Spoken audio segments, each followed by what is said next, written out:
Maybe Noah Kravitz knows the answer to that question. Kravitz? He knows the question. He knows the answer to just about every other question out there. Editor-in-chief of PhoneDog.com. Noah, good to see you. Good to see you guys too. I have a question for you instead. How about that? President Barack Obama, Roger Clemens, and me, Noah Kravitz. What do we have in common? This is so easy. I know the answer to this. All right, hit me. Well, the secondary answer, I can't say the first one on television. The secondary, it's your birthday today, right? Yeah, it is indeed. Happy birthday, Noah. Happy birthday to the president. Are you as old as the president or the rocket?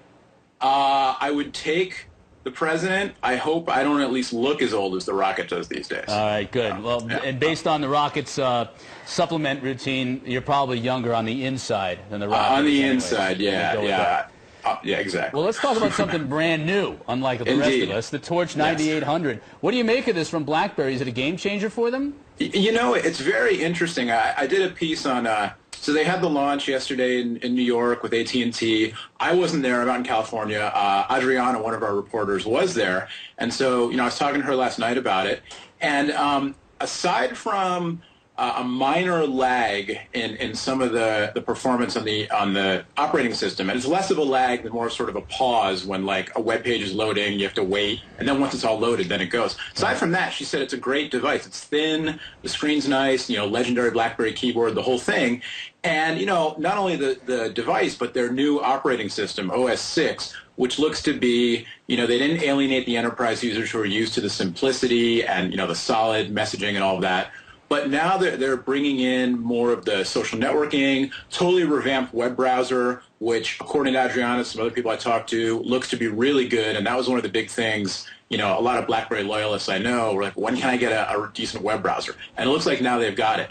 So, yeah, this could be a big deal. All right, so I'm kind of in the mode where I'm moving past the iPhone and those phones that are trying to compete with the iPhone. I walk around New York and I see all these guys walking around with the tablet, guys and gals. Are we going to see more competitors to the Apple tablet? To the iPad? Yeah, so we definitely are. There are rumors kicking around about a BlackBerry device of some sort. In fact, apparently the domain blackpad.com has been taken. So we may well see a BlackBerry tablet in time for the holidays. The new operating system, looks to be more touchscreen friendly and more of the features that, you might use on a tablet as opposed to a keyboard device where email is going to be, email and messaging will be more of the killer apps. A lot of talk about Palm now that HP bought them, some stuff coming from them. And there's a company called NVIDIA who people know them, gamers know them as a graphics card company. And so they've got this chipset that, we've been running around following them for about 2 years now since I saw a development version of something running on their thing called Tegra. And 2 years ago it was doing high-definition video out to a big flat screen, the whole thing. And they've been rumored to be working on something maybe with Verizon, and I'm hearing some buzz probably involving Android, also in time for the holidays. So yeah, you'll see the competitors hit. I think in time, the holiday shopping season, Thanksgiving time, that kind of thing remains to be seen. If it'll catch on or not. Is that a universal size? You think that for the iPad, can we get a little smaller? Is the line between the phone and the iPad, the slave computer, going to be blurred? Because I'm seeing the Samsung S, I think, is what it is, and Galaxy S, yep. The Droid X with a bigger, clearer screen. Are we going to see more of that? This is actually the I'm talking to you guys on the this is the T-Mobile version of the Galaxy S called the Vibrant. And it's kind of like there's not just orange, right? There's salmon, there's electric orange, there's tangerine, clementine. You're right. And now you've got the 3.5-inch touchscreen, kind of the iPhone size. The Galaxy S is 4. The Evo and the Droid X are 4.3. There's a Dell coming out that's going to be more like 5.